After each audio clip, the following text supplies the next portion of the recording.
We say one people under one flag is the only way to get rid of that racist bogey that you're talking about. That's what we need to unite as, with common purpose. Make this a better country for everybody, like a rising tide lifts all boats. That's where we need to go. Give me your closing comments. The closing comment is that you have a good chance to get into Parliament. I hope you do.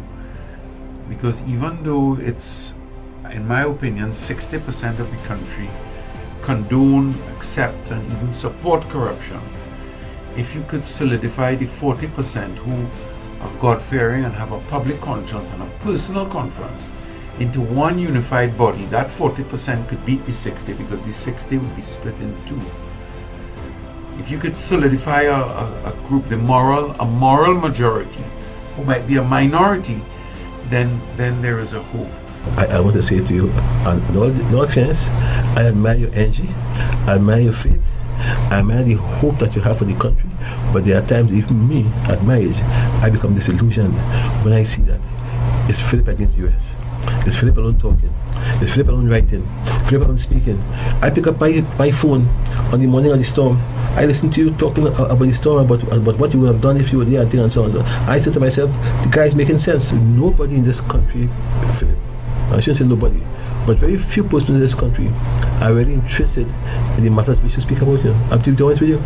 I tell you, you are in some ways an exception.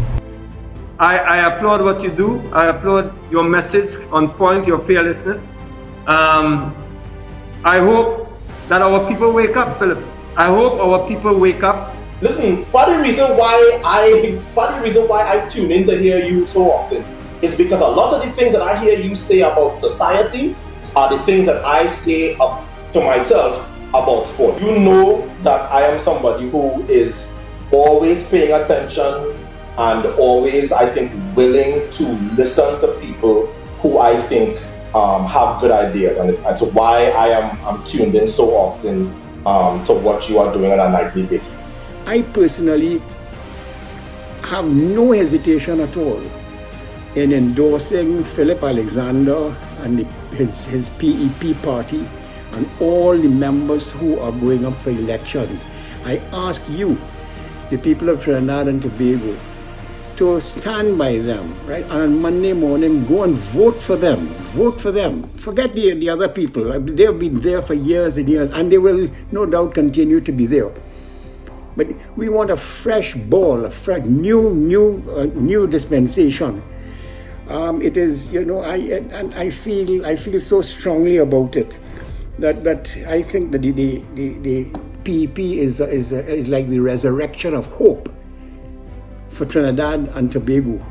It is the last chance we are going to have. As I said before, it's the last train from Port of Spain. Don't, for God's sake, miss this one. Right? I'm not asking you, I'm begging you, for the children of Trinidad and Tobago, for God's sake, don't let this last chance pass us by. So we need to revamp our values in society, and it starts with one step. Believe me, it starts with one step, because the country is ripe for something like that, but it's a leadership to appear. And I think I remain eternal optimist with regards to these things. I came on Facebook this afternoon very early, and as soon as I came on Facebook, I saw a post that Philip Alexander did. Mr. Philip Alexander, you don't know me from nowhere, and I don't know you from nowhere. But I'm a spiritual person, I'm a spiritualist, and I came, my spirit told me to tell you this. This is what I have to tell you. You have been blessed, you have been touched. I have seen you in high position. What I have also seen is that blood has been spilled to stop you from reaching where you have to reach. Now you need to clean yourself and you need to bathe. There are a lot of people that are around you, some with good intentions, some with bad intentions. Just like you can't see the heart of people, that is just something that you can't do. But I listen to you and I feel you. I hear your words. You are a captain, and I know for a fact that you are seeing waves. You are seeing very huge waves in the sea, which is Trinidad and Tobago, and I don't want you to get complacent. I don't want you to feel like if you could just throw your baggage overboard and swim for shore. I want you to stand firm with Trinidad and Tobago, because Trinidad and Tobago wanting something new. They need something new. We are fed up and we are tired of nothingness. We are fed up, right? And I believe, right, my spirit has told me and I've seen it. You sitting at the helm, you driving the ship, which is Trinidad. There are waves, there are people who would not want you to be there because you are actually wanting to come and do something to make a difference. People are afraid. You know why people are afraid? They are afraid for the mere fact that everybody does come with a nice package, a nice concept. I will do this, I will do that, I will do the other. And at the end of the day, it's same old, right? I believe in you, Mr. Philip Alexander. Let me tell you something. My spirit feel your spirit, and the country has been waiting for you. We just watching, we laying back and watching the destruction at Trinidad and Tobago. The only person I really seeing vocal about the whole thing, you see Philip Alexander right now. I see that man doing some work, going out and asking questions. And any country that does not play that kind of pivotal role on its food security, does not stress the importance of feeding its people, that entity really and truly does not have the interests of this country. So I really want to congratulate you and your team on the excellent work that you have been doing. I've been following your shows, I've been following your political aspirations. And when I say aspiration, I don't want it to sound like meaning that you're aspiring to be Prime Minister. You're aspiring to change our nation for the better. And what I want to say is that every time you go out there, or somebody from the PEP or somebody from any walk of life goes out there and they put that passion to see their country change for better, people have to wake up and say, listen, this man or this woman is not doing this for self. He's doing this for everyone else to have a better nation. All we're asking is the money. Philip Alexander is saying, listen, this thing costs such and such dollars, and we are asking for transparency and demanding accountability. And you need people of integrity, because you can have the best systems and the wrong people, and your systems will continue to fail. And that is why I'm so happy that there are persons like you and many others who are making the call now for accountability.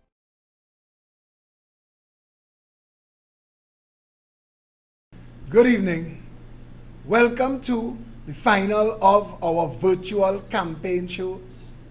It's been a long and somewhat difficult journey, but we've gotten to here pretty much whole together. We've survived a long and grueling campaign. It's been difficult, it's been tough. We've had to hold to our own set standards of integrity, to be the example that politics does not have to be disgusting, it does not have to be corrupt, it does not have to be bacchanal and old noise, it certainly doesn't have to be gangster for it to be functional, sensible. Our job, our mission when we set off on this journey 4.5 years ago was to inform, educate, and empower.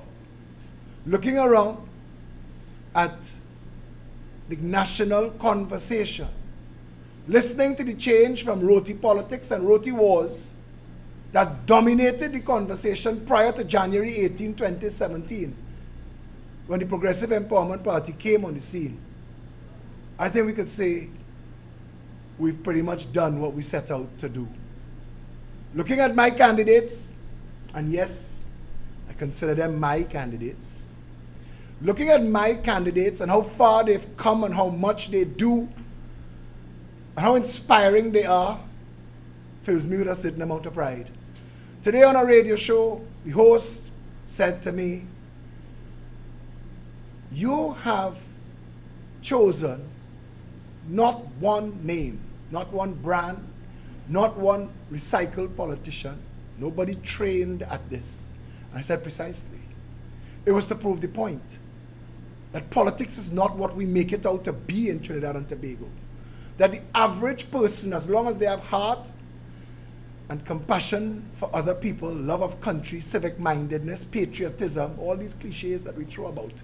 But as long as they really embody those lofty ideals, that they could, and we could, build a strong and powerful movement. Without deep pocket finances, hobbled by a media blackout, we still could get to here. The country's largest third party, fastest growing party in the country's history, the Progressive Empowerment Party.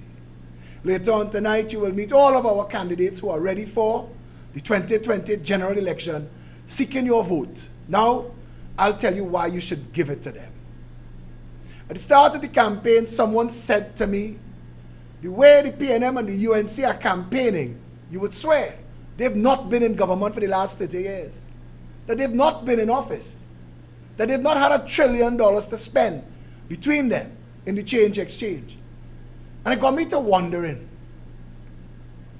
if they both failed to deliver anything substantial to the development of Trinidad and Tobago, short of some buildings and unnecessary, over-budgeted, corrupted, overpriced projects that we do not need, if they have not made an impact, a serious impact on the lives of all of our people, then what was it for?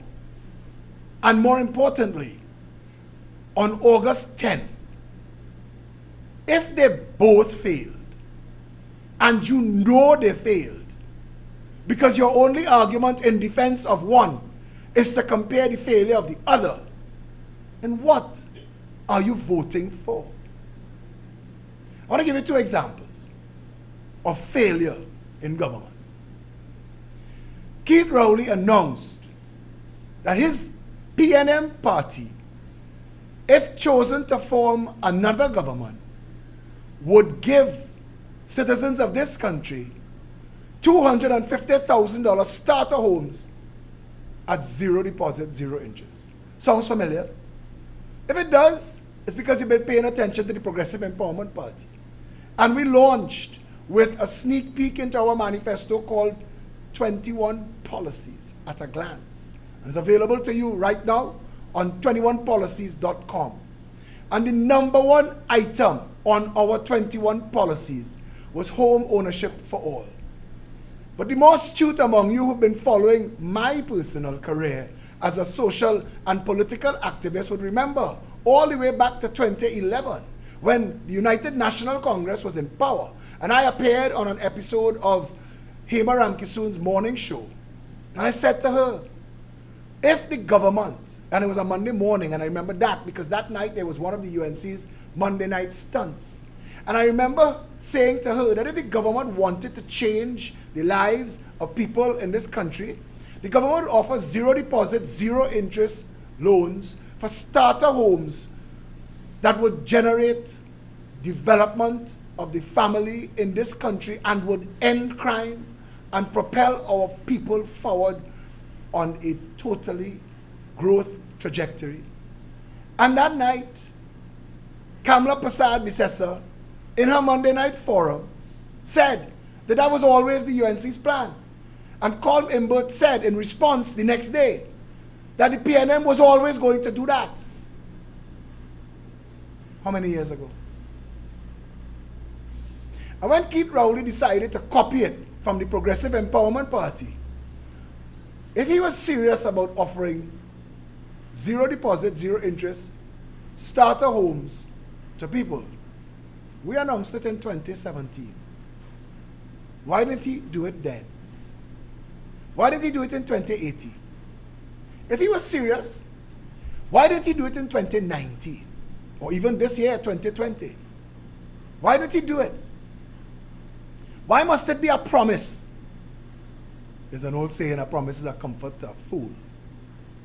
If he didn't give it to you, since 2011 when Colm said they knew about it. And he didn't give it to you for all these years that he's known about it. Why would you trust him to give it to you after the election? He's not the only one. Kamla Persad-Bissessar has made a right fool of herself with her dome talk. You see, the Progressive Empowerment Party's other strong point, housing, water, and secure the nation's borders with a maritime security wall. Now, Kamla couldn't say maritime security wall because then people would know outright she's plagiarizing the Progressive Empowerment Party. So she had to find another way to say maritime security wall, and she came up with dome. And they've laughed at her because hers has been a very funny campaign, fraught with missteps, misspeaks, and mistakes. But the reason the dome talk that she's trying to explain cannot be taken seriously is this. I learned of the maritime security wall from the desk of the Ministry of National Security when Gary Griffith was her Minister of National Security and was trying to implement the maritime security wall that she and the rest of the string pullers in and behind her party would have nothing of. And to the voters who wants to buy into the dome talk and all the other pie in the sky promises, she couldn't do it then, when she had the best performing Minister of National Security the country has ever known. What makes you really think she'll do it now? Again, promises are easy to make.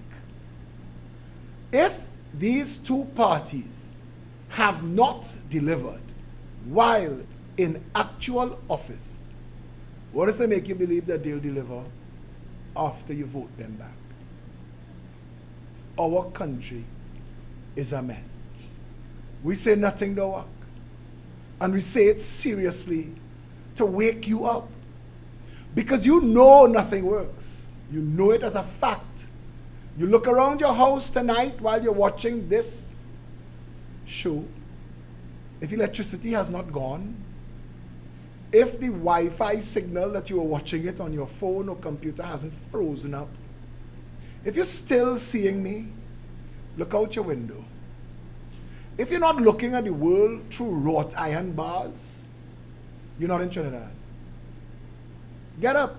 I'll pause. Open your tap. See, there's water. Because the truth of the matter is, the most basic of things in this country don't work. Banks are allowed to do our people pretty much what they please. So somebody said to me, Philip, when you say banks pay no interest on depositors' funds, you're wrong. They pay a very small interest. So I'll say, okay, you could have thousands of dollars in a bank, and at the end of the month, you'd get about $12 interest. At the end of the year, you'd get about $12 interest. But it would be met with monthly service charges that depletes your balance. So let's be factually correct. They do give you interest on your deposit. Just nothing that makes sense to anybody. And those are not the only issues that should concern you. But the thing that I want to talk to you about tonight, this last chance that I get to address you before you go to vote, is that you're not alone. And this idea that they put in your mind that your suffering and your shame is yours alone, trust me, it's not. We make memes and jokes about the average citizen having half an onion in the fridge. We make it as a joke because nobody throwing half an onion away. In Trinidad and Tobago, it's hard. Living here is hard. And you'd be hard-pressed to think of a thing that works. You'd be hard-pressed. And in the United States, I was following the Black Lives Matter movement, and somebody was saying that every time their child leaves their home, they're worried because they don't know if they could run into a police officer and have difficulty. And I'm thinking, but if Black Lives Matter because of them running into police officers, what about Trinidadian lives who could run into just about anything and die? Our roads are a mess. We have drunk driving laws and nobody enforces them, so we have carnage on the roads, but it's built badly. 90% of our accidents are caused by people trying to dodge potholes that damage your car. You can't afford to damage your car anymore because Coleman Farris want to charge you demerit points for the damage. So they want your car roadworthy, but the roads don't have to be car worthy, and we make those jokes and we say those things. But it's our reality. And when your child steps out of the house at night, any bandit could take its life. And the police response, while laudable under Gary Griffith, is still woefully below world standards. And if your child gets injured and calls for an ambulance, what happens if he or she has drawn the unlucky night when of the 75 ambulances that should be on the road, only 22 are on shift? What happens then? We've had situations where an ambulance has had to drive the four corners of Trinidad and Tobago, and that accident crashed, putting the operators of the bus, of the vehicle, in the hospital themselves from overwork and tiredness. And again, nothing works. And the ambulance, if it arrives on time and it takes your child to the hospital, you yet to know that your child is injured and that your child is now in casualty, waiting for hours. A friend of mine, well-known personality, DJ in Trinidad and Tobago, recently had a stroke. And he only shared his story because he ended up in Mount Hope. And if you read his story and the 3 days of horror that he had to endure. Now this is somebody who's been a supporter of the Progressive Empowerment Party and the policies of this party. So it's not somebody I could say, I told you so to. It's somebody that I have to say, I apologize to. Because I'm working very, very hard to fix these things. I'm working very, very hard to beat them into the national conversation. We are working very, very hard to light it on fire so that it can't be missed. And if these change exchange, lesser evils can't get the job done, we've built you a party. And now we have to work through the crazy electoral system that operates this country and try to thread a needle from a speeding jet standing upside down with your eyes closed, because that's the standards they set. To get all your candidates in, you have to be the government in office who's going to call the election, pull a date from your bra or your back pocket, so you have an advantage. You order your t-shirts, book your TNTech banner hangings, that has to be, for some crazy reason, approved by town and country, as if every version of a TNTech lamppost is somehow different. But in a country where nothing don't work, it makes sense that it would deliberately not work. So this last chance I have to address you tonight, I address you as citizen Philip Edward Alexander. I don't want to be addressing you at all. At my age, I want to be enjoying my life. I have a young daughter. Today I was walking the hills of Diego Martin. I was walking actually through Bagatelle. And while trying to comprehend the heartlessness it would take from 3 members of parliament who share that constituency, Diego Martin West, Diego Martin Northeast, and Diego Martin Central, all of whom have had control of it for almost 30 years, uninterrupted. And the squalid squalor and degradation and poverty that I had to see these people enduring day to day, I'm thinking of a way to get them to understand that all I really want is a better country for me and for them. I'm thinking about my young daughter and my ailing father, and how much I want to be spending time with my family. And I'm on the road trying to convince people who are so jaded with politics that you have to find magical new words to tell people nothing do work. But if you vote for me, I'll fix it. So nonsensical is our politics and the promises we've gotten from politicians. David Rudder sang a song that started, "Vote for me and I will set you free." Everywhere you turn, somebody chanting to we.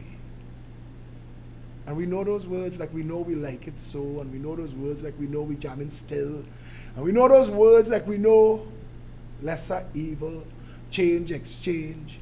We've come up with terms to rationalize the paucity of our existence in what should be one of the wealthiest countries and the best places to live in the world. The PNM and the UNC have overseen the removal of this nation's patrimony. We've lost a large part of our future. Make no mistake, you're not getting that $3 trillion back. We're going to try. If you elect me to office, I have the kind of tenacity to seek out and find the right people to do the job, to bring to bear justice on all those who've betrayed the public trust, and to prove a continuance of a conspiracy to defraud the people of Trinidad and Tobago. But even that I can't guarantee you in a country where the justice system and the laws seem to have been set up to punish corned beef and sneakers thieves. But white-collar bandits walk free.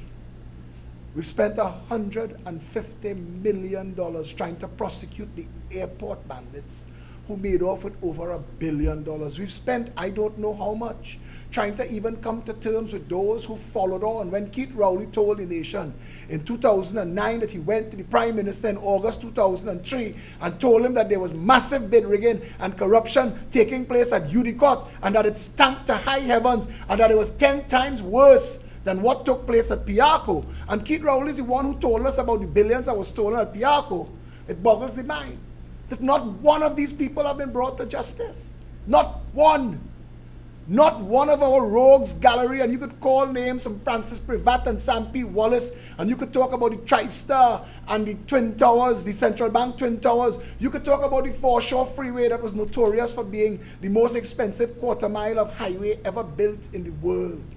You could talk about Mount Hope Complex. You could talk about the Caroni Racing Complex. And those are things many people are hearing for the first time in their lives. People have come of age not knowing that we've been a criminal country for all of our 58 years. And none of the abusers have ever been brought to justice. Not one. Now it's either we have an exceptionally talented band of white-collar thieves, or nothing to work in Trinidad and Tobago, including the administration of justice. And if you're sitting there looking at me and wondering why you should even contemplate voting for me and this, the Progressive Empowerment Party, I will tell you, I could only think of one good reason: that it really can't get worse. Nothing works in Trinidad and Tobago. Under the existing government, 37,000 illegal guns became 50,000 illegal guns. I know that because the Parliament told me so. The Hansard. 57 of our women were trafficked that they've admitted to.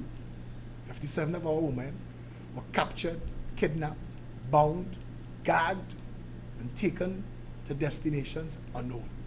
All we know is that people's mothers, wives, sisters, daughters have been stolen, sold into slavery, sexual bondage, sold as parts.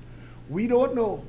But still, both Keith Rowley and Kamla Persad-Bissessar in the last 10 years refused to secure this nation's borders, to the detriment of this country's people, and the undoing of Keith Rowley's claim to be the master of COVID-19. Because when I said to the nation, where the second wave was supposed to come from, Terence, if we lock down 2 months now and the airport's closed, where is it supposed to come from? No, I made a suggestion in jest that became a social media viral video topic. But the truth of the matter is, we had it under control. But we didn't have the southern borders under control because the drugs and the guns continued to walk through Trinidad and Tobago, as did the Venezuelans at $200 a head paid to public officials of this country. And we have all of that information, and still nothing is being done. Our Ministry of National Security has become a parody and a joke. And now COVID-19 that was ravishing South America is back in Trinidad and Tobago, mushrooming in community spread that is going to end in loss of life. And the government is doing its darndest to pretend that it doesn't exist so they could get past this election fooling you that they did a grand job handling it. How many cases do we have right now? Parents are pulling their children from schools. The elderly and those infirm are locking themselves down. Tutor is fighting to close the nation's schools, while the chief medical officer is threatening to resign if the government does not come clean. The reality is that is enough for a criminal investigation into reckless disregard for human life into the Prime Minister and his cabinet. The Chamber of Industry and Commerce has said that our two political parties, the PNM and the UNC, do not care about the people, do not care about business in this country, are only interested in feathering their own nests and that of their finances. Now, if you start hearing it from places as lofty as the Chamber of Industry and Commerce, why aren't you taking it seriously? Days before this election was announced, Trinidad and Tobago was descending into chaos. We had riots in the street and threats of burning Port of Spain down. What do you think is going to happen after the election is concluded? If you choose one of these bandit parties and put them back into government, you think that the people are going to be subdued while the country falls apart around them? It's easy to blame those in the hotspots and the dispossessed communities who have been suffering through the squalor and the poverty of life in one of the wealthiest nations of the world. I want to invite you, before you vote, please, drive into Bagatelle, drive into Cocorite, look for a place called Harding Place, drive into Waterhole, look for Never Dirty, go up Belmont and Gonzales, come down Carnage and go Hague Street, Abbey Pujat, Big Yard, Scorpion. Go up into Diego Martin West, where Keith Rowley has been the Member of Parliament for 31 years, and check out Factory Road, Rich Plain, Covey, La Puerta, Saganga. Keith Rowley rode a truck into Saganga and told them he was going to liberate them, and I asked them, from who? Who is the oppressor? You. You've been their Member of Parliament for 31 years. And before I made their name of their little community famous on my nightly videos by calling Saganga in the list of communities the PNM and the UNC have left behind, when were you ever going to liberate them, Keith Rowley? We've had too many lies. We've had too many promises that never materialized. We've had too much stunts, too much games, too much policy on the hoof and government by VAPs. We've had too much copy and paste, too much plagiarizing, too much incompetence, too much theft. It is time, Trinidad and Tobago, for us as a people to take our responsibility to this democracy far more seriously, and that is what is at stake in this election. Now, I want to tell you, there are people in this country with a far better convent girl accent than I have, who could speak to you in the most calmest of tones, but who won't come to you and tell you the truths that you need someone to say. Like the guy who called me on the phone to tell me, I take care of the Prime Minister's family, sir. I am a PNM till I dead, but you've converted me. Because the truth you've spoken, I thought I was mad, and the only person who thought them were me. And now people are speaking one to the other and saying, this man making sense. This party is making sense. If the PNM and the UNC could exchange MPs and candidates, like if it doesn't matter, then it doesn't matter. If there is no difference to the PNM and the UNC to Winston Gypsy Peters and Peter Taylor, then why is there a difference to you? And if neither of those parties has ever delivered anything of substantive value to the development of this country, why would you choose to support them? And if you're whining and jumping behind their trucks and waving their flags and thinking that in the future it will get better, on what are you basing that? To tell me that the UNC gave you more bulbs than the PNM? We've been robbed, looted and plundered and taken advantage of. The slaves have been given crumbs and told to celebrate the crumbs. It is time for us to liberate Trinidad and Tobago. It is time for us to emancipate ourselves from political slavery. It is time for us to stand tall as one people under one flag and demand better from all institutions of our state, including the Parliament, the Cabinet, and the government. The Progressive Empowerment Party gives you that opportunity in a unique electoral season 2020. August 10th, you have the power in one finger to rescue this country. And tonight, I call on you and ask you to save TNT and on August 10th to go out and vote PEP. Thank you. Ladies and gentlemen, after that very fiery performance, now you know why you should choose the Progressive Empowerment Party as your next government. Now, let us show you who you will be voting for as your next representative in Parliament. Welcoming onto the stage our candidate for Toko Sandy Grande, Kevon Fernandez. Candidate for Chaguanas East, Robert Matthew Gibbs. Candidate for Tabaquite, Carl Henry. Our candidate for Pointe-a-Pierre, Marvin Howard. Our candidate for LeBray, Rondell Glasgow. Candidate for Laventil East Mover, Christopher Roberts. Kim Young Low. Our candidate for Princess Town, Sharon Hernandez. Our candidate for Arima, Natalia Moore. Our candidate for Laventil West, Satish Ramsaran. Our candidate for St. Augustine. Our candidate for Caroni East, Dave Babwa. Our candidate for San Fernando West, Benison Jagasa. Our candidate for Mayaro, Sterling Liha. Candidate for Tunapuna, Maurice Downs. Candidate for Kumoto Manzanilla, Anthony Henry. Gail Castaneda. Our candidate for Port of Spain South, Lorena Lucian. Our candidate for Caroni Central, Kanisha Ramsundar. Our candidate for Point Fortin, Dominic Lopez. Our candidate for Lopino Bonnet West, Akil Camps. Our candidate for St. Anne's East, Albertha Purdine. Our candidate for Barataria Sawan, Rohani Dabadine. Our candidate for Couva North, Faizabad candidate Alice Narain. Our Orkut West candidate Sasha Ali. Our candidate for Port of Spain North, St. Anne's West, Lima McLeod.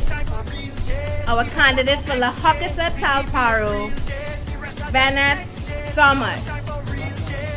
And yours truly, Felicia Holder, your candidate for Diego Martin Central.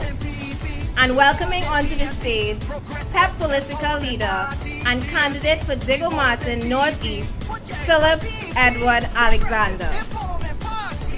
Ladies and gentlemen, I present to you your PEP 2020 general election candidates. Yeah!